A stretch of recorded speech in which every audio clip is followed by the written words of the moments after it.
Segundo Paulo, ninguém ainda está salvo, mas vamos entender a palavra na sua expressão na hermenêutica corretamente, então fica comigo até o final desse vídeo. Bom, primeiramente quero agradecer você por estar aqui e pedir gentilmente, se você não é inscrito, para se inscrever no meu canal e ativar o sininho para sempre receber novos vídeos, né? Sempre ser notificado. Se inscreve aí, ativa o sininho e me ajuda a bater o número de 300 seguidores, beleza? Sabemos que não é fácil crescer organicamente porque é uma concorrência enorme, mas me ajuda a divulgar a palavra de Deus aí para ajudar outras pessoas, beleza? Bom, Paulo falou que a gente não é salvo e não deve pensar dessa forma que já está salvo, mesmo tenha se convertido. Mas vamos entender e analisar as palavras deles. Antes vamos ler um versículo bíblico que ele mesmo escreveu. Está lá na carta de Filipenses, no capítulo 3, no versículo 12, onde o título é Prosseguindo para o Alvo. Vamos analisar as palavras do apóstolo Paulo. Diz assim: não que eu já tenha obtido tudo isso, ou tenha sido aperfeiçoado, mas prossigo para alcançá-lo, pois para isso também fui alcançado por Yeshua HaMashiach. O que Paulo está falando nesse texto aqui? Ele está falando sobre a ressurreição em Cristo Jesus, né? Que as pessoas vão receber, caso elas estejam em Cristo Jesus, né? No Yeshua HaMashiach, elas vão receber o corpo glorificado, ou seja, que receber o corpo glorificado já é a comprovação da salvação, né, que vai morar no céu. Mas se você perceber, Paulo mesmo disse que ele não foi nem aperfeiçoado e nem ele alcançou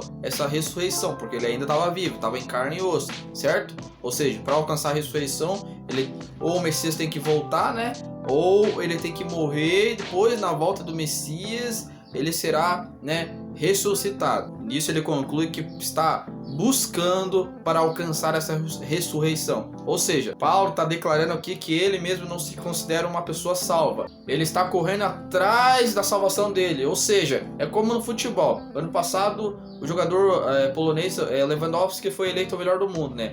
O retrasado foi o Messi. Entre outros, veio o Cristiano Ronaldo e tantos outros. Mas beleza. Mas no ano 2022, quem é o melhor do mundo? Não sabe, porque ninguém foi eleito ainda. Ninguém foi escolhido o melhor do mundo. Tá entendendo? Tem vários nomes aí que estão concorrendo a ser o melhor jogador do mundo, mas todos estão correndo atrás para ser o único melhor do mundo. Ou seja, baseado nesse contexto que eu estou te colocando, essa historinha, assim é a salvação. Não existe, ninguém ganhou o prêmio ainda. Você tem que correr atrás, você tem que lutar, você tem que batalhar, você tem que ter disciplina, consistência. Então, no meio que a gente falando no sentido espiritual, religioso, você tem que perseverar na fé, você tem que perseverar na obediência, para depois, seja você morrer e Cristo vir, ou Cristo vir antes de você morrer, você alcançar o corpo glorificado, né? A ressurreição, que foi a mesma coisa que Cristo recebeu, foi a ressurreição e o corpo glorificado, tá entendendo? Então o Paulo está dizendo, eu não recebi, eu tô correndo atrás para receber. Pelo fato de mim não ter recebido, eu tô correndo atrás, eu tô lutando para alcançar. Se eu pensar assim, eu já recebi, mas como que eu recebi? Eu tô em carne e osso. Mas se eu pensar, não, eu já tô salvo. E se eu morrer aqui e não ganhar a ressurreição e o corpo glorificado, a salvação, e aí? Quem paga o pato? Sou eu? Tá entendendo? Imagina um jogador de futebol pensar, não, eu sou o melhor esse ano é eu que levo o melhor do mundo, eu tô tranquilo, vou ficar tranquilo, porque eu já tô treinando, já tô jogando pelo time profissional. Aí chega na hora da competição ali, vamos ver, dos votos, o cara não ganha, e aí? Ele perdeu o título, tá entendendo? Então a gente deve pensar da mesma forma a respeito da vida espiritual, da salvação em Cristo. Olha o que ele conclui aqui no texto. Vamos seguindo adiante. Irmãos, não penso que eu mesmo já tenha alcançado. Ou seja, ele mesmo falou que não pensa que tenha alcançado a ressurreição ou a salvação. Tá entendendo? É ele mesmo que está falando, sou eu. É só lá ler em Filipenses 3, no versículo 13. Irmãos, não penso que eu mesmo já tenha alcançado. Mas uma coisa eu faço, esquecendo-me das coisas que ficaram para trás e avançando para as que estão adiante. Ou seja, ele mesmo está declarando que ele não alcançou a salvação, mas ele está esquecendo tudo que deixou para trás no dia anterior e está seguindo adiante. Ontem ele fez uma coisa, hoje ele vai potencializar para ser cada dia 1% melhor, para até alcançar no dia a sua salvação, a ressurreição em Cristo, né, o corpo glorificado. E o que ele vai dizer no texto? No versículo 14, prossigo para o alvo, a fim de ganhar o prêmio do chamado celestial de Deus em Cristo Jesus. Repito, prossigo para o alvo, a fim de ganhar o prêmio do chamado celestial. Ou seja, ele está correndo uma corrida, uma maratona gigantesca, né, da vida dele, para ganhar um prêmio. Ou seja, ele não ganhou o prêmio, porque ele ainda está competindo. Como que ele pode se declarar o vencedor, campeão, se ele nem terminou a corrida? Então a gente é a mesma coisa, a gente não pode se declarar salvo ou campeão. A gente nem terminou a corrida, cacete. Tá entendendo? Então a gente tem que ter essa maturidade, esse desenvolvimento intelectual, emocional e espiritual para entender, assim como Paulo entendeu, que a gente não tá salvo. Não é o fato de a gente ter se convertido, pregar o reino, falar do reino, obedecer os princípios que a gente tá salvo. Cara, ninguém tá garantido em nada aqui. A gente só vai saber mesmo se tá garantido no dia da morte e da ressurreição ou se Cristo vir antes, tá entendendo? Mas até lá a gente não pode pensar que está salvo, tá garantido. Não estamos. Porque você pensava assim, não, já somos campeões, já estamos salvos, a gente cai na alienação. O que é alienação? O cara confortável. O que é o cara confortável? Começa a fazer tudo de qualquer jeito, entregar sacrifícios ruins, ou seja, é ser o que Deus disse lá no Apocalipse. Ele não é frio e nem quente, ele é morno, ou seja, é o cara que não sai do muro, é o cara que fica na mesma situação a vida toda e acha que tá apavorando, que é o campeão, que é o cara, a pessoa extraordinária, e não é, tá entendendo? Então a gente não pode pensar dessa forma que estamos salvos, eleitos, porque a gente pode cair nessa alienação. E cara, cai na alienação, acaba sendo morno aí em muitas coisas. Então não pode achar que você é quente sempre ou só frio sempre. Não. A gente cai muitas vezes em alienações. O diabo é mais inteligente que a gente, é mais estrategista, tem mais experiência de vida, tá entendendo? Então ele sabe como lidar com a gente. A gente não sabe muito bem lidar com ele. A gente tá aprendendo a lidar, mas ele já aprendeu a lidar com a gente desde que a gente nasceu. Olha o que Paulo continua falando no texto, no versículo 15. Todos nós que alcançamos a maturidade devemos ver as coisas dessa forma. E se em algum aspecto vocês pensam de modo diferente, isso também Deus esclarecerá. Ou seja, essa conversa que eu tô tendo com você é só para quem tem maturidade e para quem já entendeu o sentido da vida. Tá entendendo? Que não pode pensar que já tá salvo, que já é eleito, não sei o que, blá blá blá. Só por servir a Cristo, por ir a uma igreja. Não, você não tá. Assim como eu acho que eu não tô. Eu tô correndo atrás para ser salvo. Ou seja, é que a mesma coisa que para ser rico. Você não pode achar que você é rico. Você tem que correr atrás. E você só vai ter a comissão que você é rico quando você tiver milhões na tua conta. Do contrário, você é pobre ainda, tá entendendo? Você só é alguma coisa quando você tem a prova física, material da coisa. Quando você não tem, você só tem um abstrato na tua mente. Por isso que o Paulo fala que devemos pensar de forma madura e ver as coisas dessa forma. E ele fala, se em algum modo, em algum aspecto vocês pensam de modo diferente, Deus esclarecerá para vocês. Ou seja, se você nunca tinha ouvido isso que eu acabei de contar, Deus vai te esclarecer, mas primeiro você tem que se permitir. Deixar Deus esclarecer. Se você vir já com o teu cognitivo já fechado, né? Esse cara tá errado, tá falando heresia, só porque teus líderes religiosos, pastores e pregadores falam ao contrário, você já fechou, Deus não vai te esclarecer porra nenhuma, porque você já não permitiu ele esclarecer. Então você tem que abrir a mente, você fala, Deus, então me esclarece aí. Agora eu fiquei em dúvida. Eu aprendi com os meus líderes que era daquela forma, agora o cara tá falando que é outra forma, o Paulo falou que é essa forma.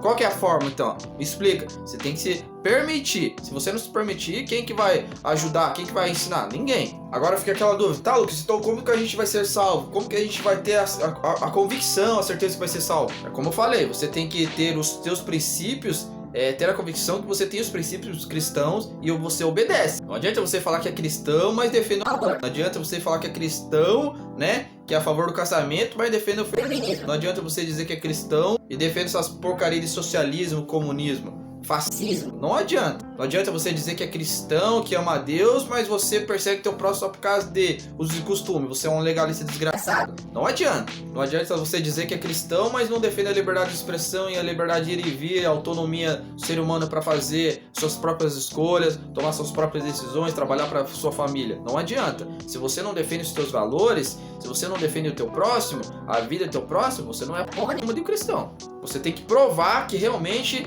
é a favor dos princípios de Deus. E como que você é a favor? Defendendo eles. Tá entendendo? Você vê alguém sendo oprimido, cara, você tem que ir lá falar, cara, você tá fazendo errado. Você não pode ir contra a vida do teu próximo, oprimir ele. Você tem que defender a vida do teu próprio. Porque quando você defende a vida do teu próximo, a tua própria vida, você defende os princípios de Deus, a qual ele te ensinou.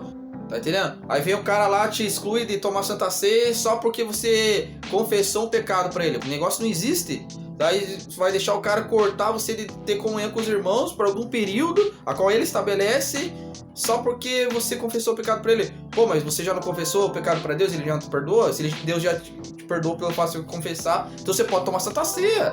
Qual que é a neura? Aí você permite esses negócios que faz com você e com o teu próximo. Então você não tem os princípios de Deus. Você abriu mão dos teus princípios. Quando você abre mão da tua liberdade, você abriu mão dos mandamentos de Deus. Tá entendendo? Pô, você vê os caras da STF, alguns deputados, trancando todo mundo, fechando todo mundo em casa, impedindo de trabalhar, querendo colocar vacinas contra a tua própria vontade. Se você não se vacinar, você não come, você não bebe, você não vai no mercado, não vai no hospital. Pô, o que é isso? Se você não vai contra essas coisas que estão afetando a sua vida, você está abrindo mão dos teus princípios, você está se permitindo. Por que você acha que o anticristo vai fazer? Ele vai impor tudo contra a tua vontade. Se você aceitar numa boa, eu tenho que aceitar porque é lei. Então você abriu mão dos teus valores, abriu mão de Deus, e nisso você não ganha salvação. Veja, se você não defende a verdade, os seus princípios, não combate o mal, você não tem os princípios de cristão. Você é uma pessoa do mal. Tomás aqui não fala, não se opor ao erro é aceitá-lo, não defender a verdade é negá-la. Então, para você ser salvo, você tem que ter os princípios. E para você ter esses princípios, você tem que praticar os princípios e correr atrás todos os dias, praticar até o dia da tua morte ou até você ver Cristo lá no céu, vindo como salvação. Do contrário, pense que você não tem salvação, assim como eu penso. Mas se você está numa maratona, tem que correr, tem que correr, tem que correr, até chegar no destino, tá entendendo? Porque senão você vai cair numa alienação.